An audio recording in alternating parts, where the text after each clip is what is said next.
গরুর মাংসের আচার দেখতে যতটা লোভনীয়, খেতেও ভীষণ সুস্বাদু এবং বানানোও অনেক সহজ। তো হ্যালো এভরিওয়ান, আসসালামু আলাইকুম। Lifestyle by Sonia YouTube channel থেকে আমি সোনিয়া বলছি। তো সবাই কেমন আছেন? আমি আলহামদুলিল্লাহ ভালো আছি।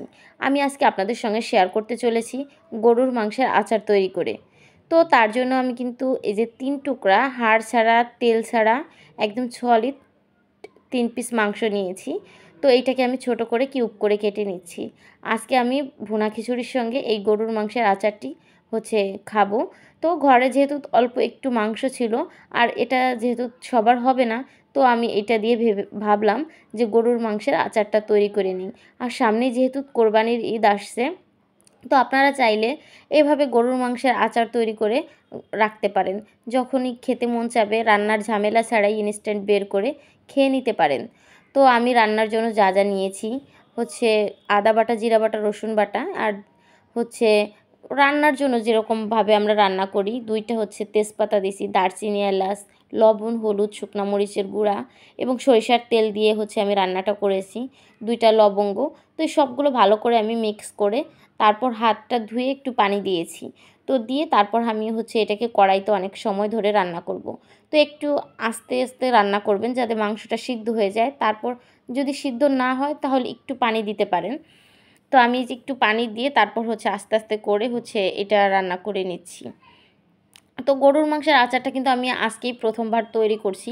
এর আগে আমি দেখেছি, কিন্তু আমি কখনো নিজে খাইও নাই বা রান্নাও করি নাই। তো আজকে আমি প্রথম তৈরি করছি, জানি না কেমন হবে। তো আমার কাছে আলহামদুলিল্লাহ অনেক ভালো লেগেছে। আমার ছোট্ট শাইন বেবি তো ভীষণ পছন্দ করেছে, বলতেছে মা মাংসের আচার আমার খুব পছন্দ, সেইটা বলতেছিল। তো ওরা ও খুব মজা করে খিচুড়ি দিয়ে খেয়েছে। তো সেই রিলেটেড একটা ভিডিও আপনাদের সঙ্গে আমি শেয়ার করব। আর সত্যি মাংসের আচারটা খুবই মজার। আর অল্প একটু মাংস দিয়েই আপনারা ফ্যামিলিতে 4-5 জন সদস্য 3 টুকরা মাংস দিয়ে ভাবা যায় আমি একবেলা চালিয়ে দিলাম। তো মানে খুব সহজে এবং সাশ্রয়ীভাবে এটা তৈরি করা যায়। তো আমার মাংস রান্না করাটা কিন্তু অলরেডি হয়ে গেছে। আর এখন আমি এটাকে ফোড়ন দিব।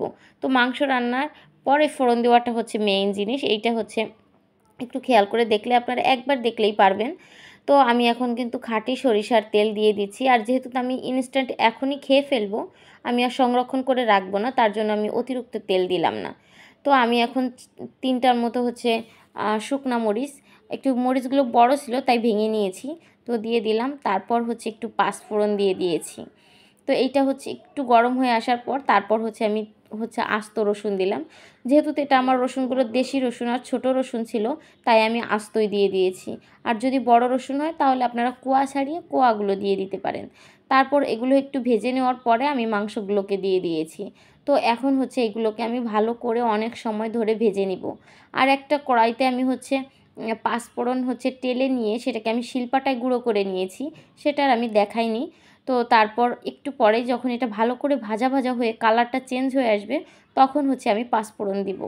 তো আমি যেহেতু এখনই খাবো, তো এটা সংরক্ষণ করে রাখার জন্য আর আমি মানে এক্সট্রা কোনো কিছুই দেইনি। তো এখনই আমি নামিয়ে এটা খিচুড়ির সঙ্গে পরিবেশন করব। তো আমার এই গরুর মাংসের আচার তৈরিটা আপনাদের কাছে কেমন লেগেছে অবশ্যই কমেন্ট করে জানাবেন। আর ভালো লাগলে আমার চ্যানেলটি অবশ্যই সাবস্ক্রাইব করবেন।